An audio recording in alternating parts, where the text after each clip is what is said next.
दोस्तों, क्या आपको पता है कि ज्यादातर सैटेलाइट्स अंधेरे में या बादलों के पीछे बिल्कुल ब्लाइंड हो जाते हैं।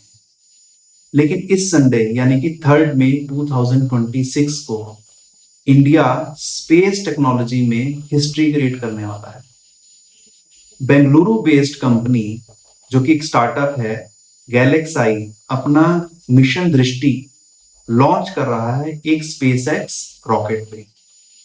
ये दुनिया का पहला ऑप्टोसार सैटेलाइट होगा जो कि अंधेरे में और बादलों के पीछे भी पूरा रियल टाइम इमेजेस कैप्चर करेगा। इट मींस इंडिया अपनी एक आंख स्पेस में भेज रहा है जो कभी पलक नहीं झपकेगी। अब आप सोचोगे इसमें वर्ल्ड फर्स्ट क्या है? So let me explain. दो तरह के सैटेलाइट्स होते हैं।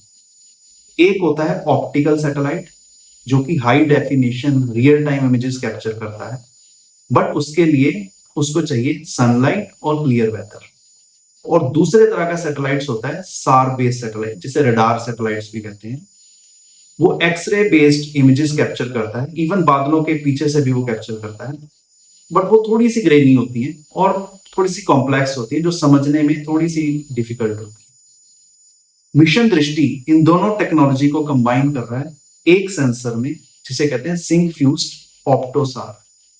यानी कि रडार का एक्सरे विजन और कैमरा का हाई डेफिनेशन डिटेल्स दोनों एक साथ। एंड बिलीव मी, ये टेक्नोलॉजी पहले कभी किसी प्राइवेट सेक्टर ने डेवलप नहीं।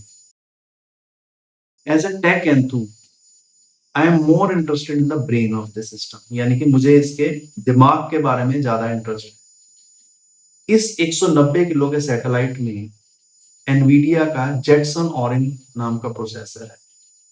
ये क्या करता है? ये सारा का सारा डाटा धरती में भेजने से पहले एनालाइज करेगा एज कंप्यूटिंग के थ्रू।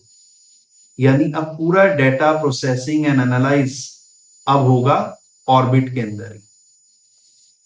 ये फ्लाइंग सुपर कंप्यूटर पूरी तरह से मेड इन इंडिया विजन का हिस्सा है। मिशन दृष्टि एक टेक्निकल अचीवमेंट नहीं है, इसके रियल टाइम में बहुत बेनिफिट्स हैं। मैं कुछ एग्जांपल देता हूं। फर्स्ट इज डिफेंस, यानी कि अब हमारी पूरी नजर हमारे सारे बॉर्डर्स पे रहेगी 24/7, वेदर कंडीशन कुछ भी हो।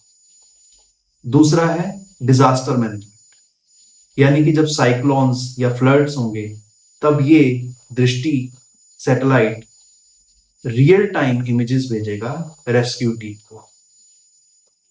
तीसरा एग्रीकल्चर में ये सॉइल और क्रॉप्स की कंडीशन को हेज के पीछे भी पूरी तरह से स्कैन कर सकेगा।